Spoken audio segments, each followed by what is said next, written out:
آج ہم اسلام کے ساتھ تاریخی اعتبار سے سب سے پہلے مذہب یعنی ہندو مت کا ایک تقابلی جائزہ پیش کریں گے۔ ایک بات تو پہلے سے طے ہے کہ ان الدین عند اللہ الاسلام، دین تو اللہ تعالیٰ کے یہاں الاسلام ہی ہے۔ لیکن انسانی تاریخ کے یہ مراحل ہمارے سامنے ہیں کہ مختلف اوقات میں مذہب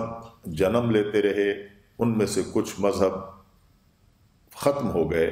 آج ان کا نام و نشان تک موجود نہیں ہے، لیکن کچھ مذاہب ہیں جو آج بھی پورے قد کے ساتھ دنیا میں کھڑے ہیں اور ان کی ایک پہچان ہے۔ انہی میں سے ایک مذہب ہندو مت ہے۔ اسلام سے بہت پہلے، بلکہ تاریخی اعتبار سے جو زمانہ شمار کیا جاتا ہے وہ یہ ہے کہ 2000 سے 1800 قبل مسیح تک کے درمیان یہ مذہب ایک مذہب کی بنیاد پر اور ایک مذہب کے طور پر سامنے آیا۔ لیکن آج تک اس مذہب کے مفکرین، دانشور، مذہبی رہنما اس کی کوئی متعین تعریف نہیں کر سکے۔ لفظوں میں، عبارت میں جس طرح ہر مذہب کے لیے ایک الگ تعریفی کلمات موجود ہیں جن سے پہچان ہوتی ہے اس مذہب کی،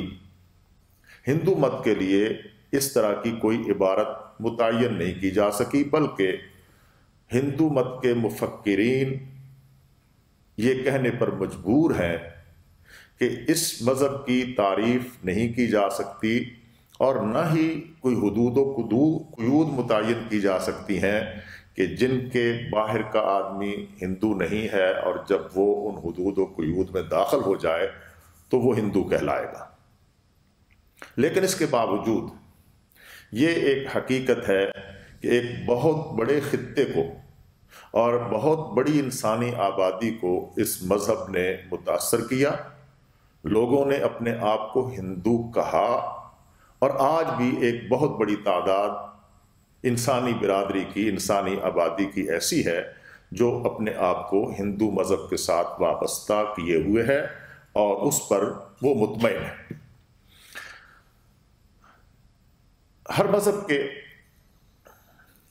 کچھ عقائد ہوتے ہیں، عبادات کا طریقہ ہوتا ہے، رسومات ہوتی ہیں، اس مذہب کی کچھ مذہبی کتابیں ہوتی ہیں، کچھ اصطلاحات استعمال ہوتی ہیں جن کی بنیاد پر وہ مذہب پہچانا جاتا ہے۔ اسی طرح موت و حیات کے معاملات میں اس مذہب کی تعلیمات ہوتی ہیں کہ اس مذہب کے لوگ ان تعلیمات پر عمل پیرا ہوتے ہیں۔ آج ہم ہندو مت کے انہی خط و خال اور انہی اہم پہلوؤں کا اسلام کے ساتھ ایک تقابلی تجزیہ آپ حضرات کے سامنے پیش کرنا چاہیں گے۔ سب سے پہلے تو یہ بات پیش نظر رہے کہ ہندو مت میں خدا کا تصور کس انداز میں ہے۔ ہندو مت میں 3 خداؤں کا تصور ہے، اسے تریمورتی بھی کہتے ہیں، کہ جب ایک ہی مجسمے پر 3 چہرے سجا دیے جاتے ہیں اور اسے ایک اس انداز سے پیش کیا جاتا ہے کہ یہ اس مذہب کا معبود ہے، دیوتا ہے، خدا ہے اور اس کی عبادت کی جاتی ہے، تو اسے تریمورتی کہتے ہیں۔ ورنہ 3 الگ الگ خداؤں کا تصور ہندو مت میں موجود ہے، اور وہ اس طرح ہے کہ ایک خدا، اس کا نام برہما ہے، دوسرا خدا اس کا نام شیو ہے، اور تیسرا خدا اس کا نام وشنو ہے۔ اور ان تینوں کے کائنات کے اندر اپنے اپنے اختیارات ہیں، اور انہی اختیارات کے ساتھ وہ تینوں الگ الگ اس کائنات کو چلا رہے ہیں۔ برہما خالق ہے کہ اس نے پیدا کیا ہے اس کائنات کو ہندو تصور کے مطابق، اور اب بھی جو چیز نئی پیدا ہوتی ہے وہ برہما کے اختیار میں ہے اور وہی اس کا خالق کہلاتا ہے، جبکہ شیو وہ خدا ہے جو اس کائنات کو چلا رہا ہے۔ جیسے ربوبیت ہوتی ہے، نشو و نما ہوتی ہے، پرورش ہوتی ہے، انسانی اس کائنات کو سنبھالنا ہے اور اس کو ایک مرحلے سے اگلے مرحلے کی طرف منتقل کرنا ہے، تو یہ کام اور یہ اختیار ہندو مت میں شیو کو حاصل ہے۔ جبکہ تیسرا خدا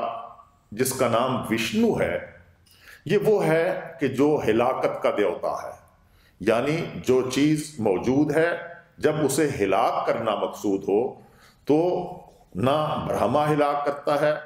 نہ شیو ہلاک کرتا ہے، بلکہ وشنو کو یہ اختیار ہے کہ وہ کسی چیز کو وجود سے عدم کی طرف منتقل کرے اور اپنی قدرت سے اور اپنے اختیار سے اسے ہلاکت میں مبتلا کر دے۔ جبکہ اسلام اس کے مقابلے میں بالکل الگ ایک تصور پیش کرتا ہے اور اس کا عنوان ہے توحید۔ اسلام توحید کا علم بردار ہے، اور تعلیم اسلام کی یہ ہے کہ ایک ہی ذات ہے، ایسی ذات کہ کوئی اس کے ساتھ کسی درجے میں شریک نہیں، وہی اس پوری کائنات کا خالق ہے، وہی مالک ہے، وہی رازق ہے، وہی موت و حیات دینے والا ہے، اور وہی ایک مرحلے سے دوسرے مرحلے کی طرف انسانوں کی یا کائنات کی نشو و نما کرتا ہے، جسے ربوبیت کہتے ہیں۔ وہی ایک ہے جس کے پاس یہ سب اختیارات ہیں اور سب کی سب قدرت اسی کو حاصل ہے، یعنی خالق بھی وہی ہے، مدبر الامور بھی وہی ہے، مالک اور رازق بھی وہی ہے۔ میسج ٹی وی کی نشریات دیکھنے کے لیے اپنے کیبل آپریٹر سے کہہ کر میسج ٹی وی کو اپنی کیبل پر چلوائیں یا satellite dish per tune in کریں۔ آپ کا اپنا میسج ٹی وی۔